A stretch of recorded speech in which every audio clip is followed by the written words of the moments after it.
Good evening. A former Columbia Fuels driver has now been formally charged with drunk and dangerous driving in connection with a tanker crash on the Malahat earlier this year.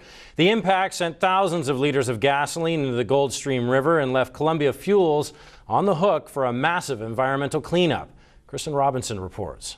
It was a devastating and potentially deadly crash. The driver of this Columbia Fuels tanker crashed his truck on the Malahat last April, spilling 40,000 liters of gasoline into the nearby Gold Stream River. Nearly 6 months later, criminal charges have been approved. Charges have now been approved and sworn against James Allen Charles Smith in connection with the tanker crash on the Malahat on April 16th this year.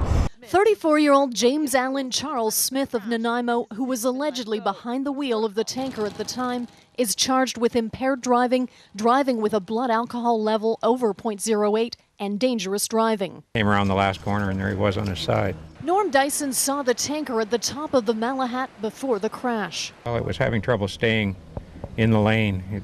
I'm not sure why, kicking up great clouds of dust and getting close to the edges and the center median all the way down. He was having trouble controlling the truck. Smith was taken to Victoria General Hospital after the crash, where RCMP alleged he assaulted one of their officers. But no assault charges were approved by Crown, which has been working on the file since July, when RCMP handed over the results of their investigation. This charge assessment has taken somewhat longer than most of them do.